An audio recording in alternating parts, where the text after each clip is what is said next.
Everyone at some point in their life will face a medical challenge. Whether it be an aging parent, a child, loved one, or yourself.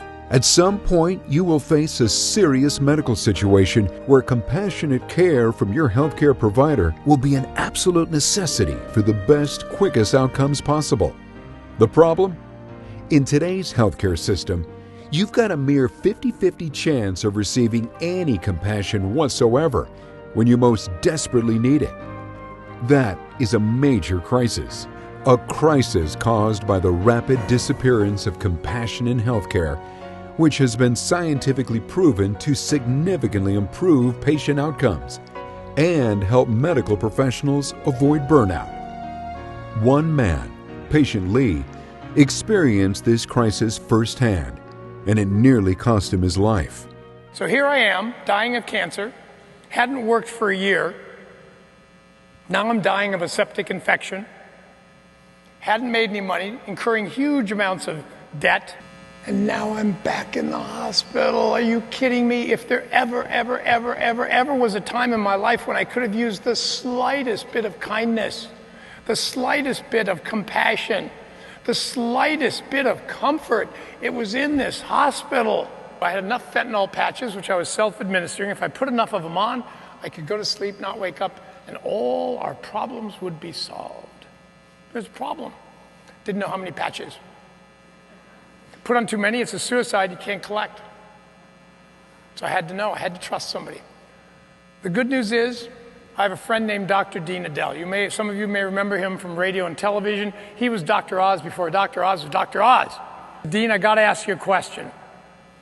I told him my decision, I told him how I arrived at it, said I want to end my life, I need your help, how many patches? He did an amazing thing. He apologized. Now, he didn't do anything to me. But he said, Lee, I am so sorry.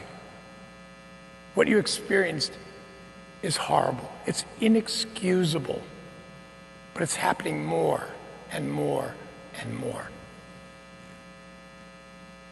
So please accept my profound apology. But may I, he asked permission, respect, may I offer a suggestion? He said, a lack of compassion is something that's happening more and more and more. As we get more of this and more of that and more serums and more machines and more radio, people forget about that moment to moment to moment compassion, which is so critical. He said, instead of doing yourself in, how about this? How about you live?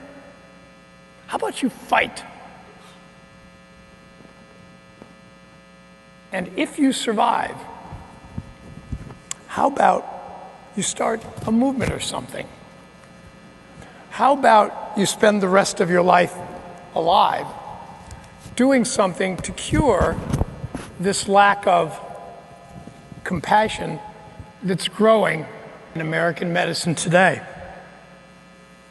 And in that moment, that one simple second, I came alive again. His compassion, his comfort, his respect, his apology turned me back into a living, breathing human being. It's why I'm here today.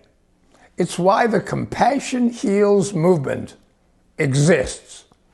It's why I spend my time not making TV shows, not running studios, but having the privilege of working with kind, caring people just like you.